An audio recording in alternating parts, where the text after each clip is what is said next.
तो भाई जैसा कि आप जानते ही होंगे कि कल के दिन जैसे ही विराट कोहली के बल्ले से आती है उनके ओडीआई करियर की 49वीं सेंचुरी, तभी चारों तरफ सोशल मीडिया पे अचानक एक मुहिम छिड़ जाती है जो अक्सर विराट कोहली के हेटरों की तरफ से छिड़ती रहती है, जिसको हमारा काम होता है पूरे तरीके से इग्नोर करना। लेकिन फिर भी अब ये लोग जब उंगली कर रहे हैं तो जवाब देना भी जरूरी है ना। तो ये मुहिम असल में ये छिड़ती है कि विराट कोहली जो है वो एक सेल्फिश प्लेयर है। विराट कोहली जो है वो देश से पहले अपने लिए खेल रहा है, उसके लिए कंट्री मायने नहीं रखती है, उसके लिए मायने एक ही चीज रखती है, अपने लिए खेलना, अपने रिकॉर्ड्स को बढ़ाना, अपने स्टैट्स को और बेहतरीन करना। हालांकि कल का मैच जब खत्म होता है और साउथ अफ्रीका मात्र 83 रन का स्कोर मार के पूरा का पूरा पवेलियन लौट जाता है, तब लोगों को यह लगने लगता है कि कोहली भाई जैसे खेल रहे थे सही खेल रहे थे, क्योंकि और रनों से आखिर क्या ही हो जाता। क्या पता कोहली भाई थोड़ी जल्दबाजी करते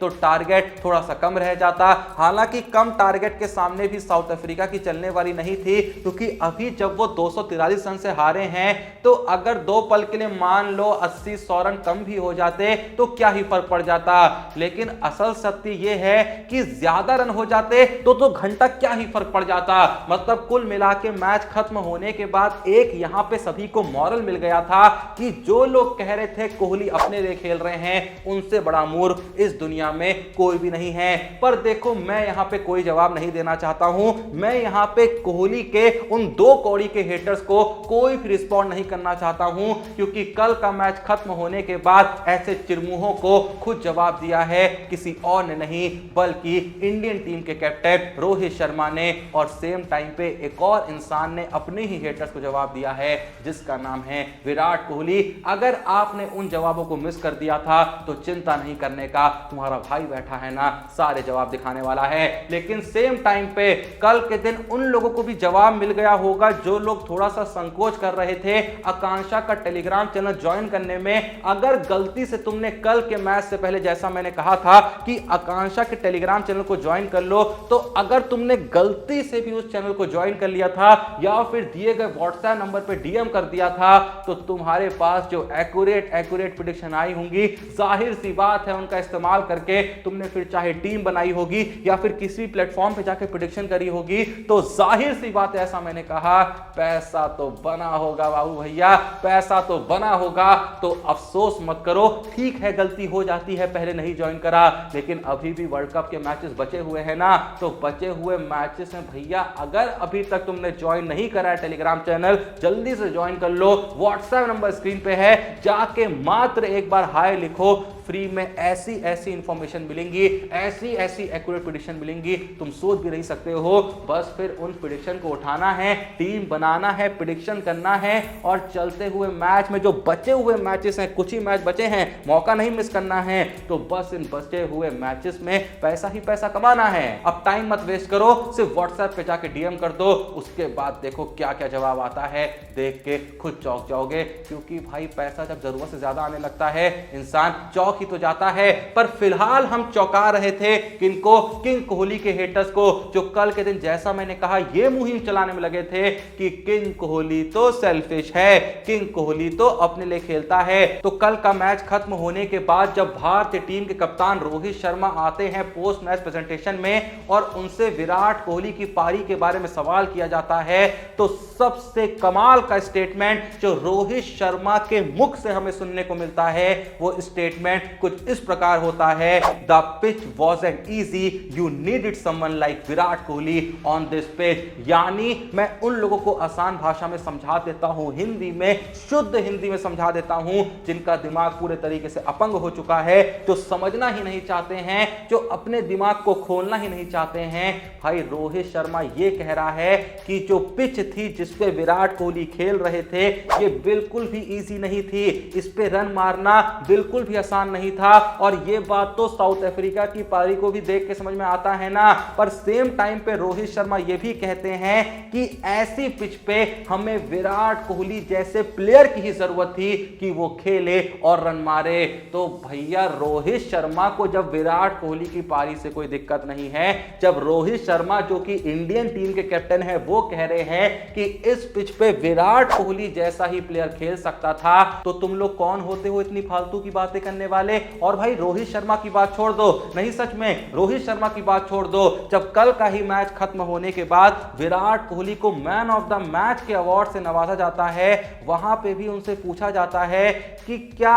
ऐसा कुछ आपके मन में चल रहा है कि पारी थोड़ी सी स्लो रह गई, क्योंकि हमने नोटिस किया कि जैसी आपकी सेंचुरी कंप्लीट होती है तो आप उस सेंचुरी को ज्यादा सेलिब्रेट नहीं कर रहे थे, ऐसा लग रहा था कि आपके दिल में कोई कसक है इस पारी को लेके। तो कोहली भाई कहते हैं ना ना ना ना ना ना, ऐसा कुछ भी नहीं है, क्योंकि कोहली भाई ये बताते हैं, मतलब मैं यहां पे आपके लिए बिल्कुल एग्जैक्ट स्टेटमेंट कोट कर दे रहा हूं। कोहली भाई कहते हैं message from the dressing room was clear, bat deep and others bat alongside, this is my role. यानी आसान भाषा में फिर से उन चिरमुहों को मैं बहुत ही क्लियर यहां पे समझाना चाहता हूं कि कोहली भाई ये कह रहे हैं जब मैं बैटिंग कर रहा था तो ड्रेसिंग रूम से मुझे बहुत ही क्लियर मैसेज आया हुआ था कि डीप तक खेलना है, डीप तक मतलब एंड तक खेलना है, आखिर तक पारी को लेके जाना है, भले ही दूसरे एंड पे लोग जो आएंगे वो थोड़ा सा एग्रेसिव होके खेलें, थोड़ा सा तेजी से पारी को आगे बढ़ाएं,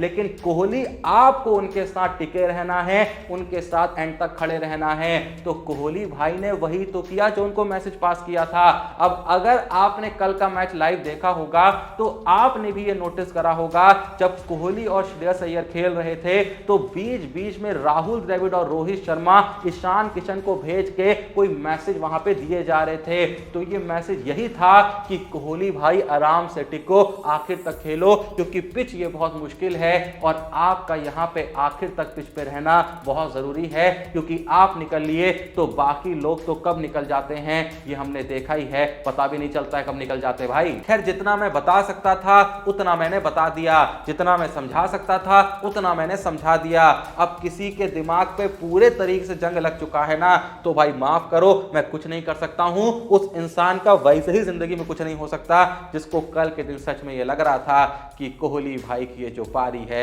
ये एक सेल्फिश पारी है। पर फिर भी मैं यहाँ पे छोटी सी हिदायत देना चाहूंगा ऐसे लोगों को कि सबसे पहले तो 5वीं क्लास तक पढ़ाई जो है वो पूरी करनी है, उसके बाद एक अच्छे दिमाग के डॉक्टर के पास जाना है और उससे कहना है कि खोल के बिल्कुल एकदम चीर के देखो कि अंदर क्या लोचा हो रखा है, तभी शायद कुछ स्कोप हो, वो भी शायद, कंफर्म तो मैं नहीं कह सकता। वैसे जो भी ये वीडियो देख रहा है, आप लोगों का ऐसे लोगों के बारे में क्या कहना है जो कल के दिन विराट कोहली की पारी के ऊपर इस प्रकार की टिप्पणियां कर रहे थे? जो भी आपकी ऑनेस्ट राय है कमेंट में जरूर बताइएगा। बाकी अपन जल्दी से देख लेते हैं कि कौन है आज के स्टार जिन्होंने भेजा है अपना सवाल हमारे इंस्टाग्राम के द्वारा। तो उनका नाम है लवकुश पाटिल, जो पूछते हैं कि भैया मैं आपका बहुत बड़ा फैन हूं और आपकी हर वीडियो देखता हूं। भाई मेरा सवाल यह है कि जैसे सभी कह रहे हैं कि नॉकआउट में दूसरी टीमों से क्या होगा, पर मैं कह रहा हूं कि जो दूसरी टीमें हैं वो कितने डर में होंगी कि आगे इंडिया को फेस करना पड़ेगा। Please please please reply me, love you bro. तो भाई देखो, मैंने भी पिछले कुछ दिनों में इस तरीके की बहुत बातें सुनी है कि जो इंडियन टीम है वो लगातार जीते जा रही है और नॉकआउट में पहुंचने से पहले ये जरूरी है कि एटलीस्ट एक बार तो हार जो है वो इंडिया फेस करे, ताकि थोड़ा सा उसको ये पता रहे कि हार कैसी होती है, अगर हार आ जाए तो कैसे उससे रिकवर करना है, अगर कोई टीम में डाउनफॉल आ जाए तो कैसे वहां पे कोप अप करना है। तो भाई देखो, ये सब बेकार की बातें हैं। ऐसा कोई जरूरी नहीं है कि कोई टीम जीतते जा रही है तो वो आगे नहीं जीतेगी। अगर जीतना होगा ना तो भाई ऐसे ही जीत जाएगी, और अगर नहीं जीतना होगा तो ये सब तिकड़म भिड़ा लो या कुछ भी कर लो, ये सब करने से भी नहीं जीतेगी। भरोसा रखो, एक नंबर खेल रही है, मात्र 2 मैचेस की बात है, जीत जाएगी भाई। बाकी देखो, जो विधान है, जो विधि का विधान है, जो ऊपर वाले ने लिखा है उसको तो कौन ही बदल पाएगा। अगर लिखा हुआ है कि इंडियन टीम जीतेगी तो जैसा मैंने कहा जीतेगी। वो कोहली भाई ने एक प्रेस कॉन्फ्रेंस में कहा था ना कि चाहे जितने हाथ पैर मार लो, देने वाला तो ऊपर वाला ही है ना, तो बस ऊपर वाले पे और इंडियन टीम पे भरोसा रखो, सब कुछ अच्छा होगा। बाकी जैसा मैंने कहा, वक्त बता देगा क्या अच्छा होता है, क्या बुरा होता है या क्या होता है, देखा जाएगा यार, एंजॉय करने का। बाकी मन में कोई सवाल है तो डिस्क्रिप्शन में इंस्टा पेज है, जाके डीएम कर देने का। आने वाली वीडियो में वो सवाल आपका फीचर होगा, आपके नाम को शाउट आउट देने के साथ। और सेम टाइम पे जैसा मैंने कहा, डिस्क्रिप्शन और पिन कमेंट में दिए हुए लिंक से आकांक्षा के टेलीग्राम चैनल को ज्वाइन करने का व्हाट्सएप नंबर स्क्रीन पे है, जाके व्हाट्सएप करने का। कुछ ही मैचेस बचे हैं, उन बचे हुए मैचेस में मस्त मस्त प्रेडिक्शन करके पैसा बनाने का। बाकी वीडियो पसंद आई लाइक करने का, चैनल को सब्सक्राइब करने का। मिलते हैं नेक्स्ट वीडियो में, तब तक के लिए जय हिंद, धन्यवाद।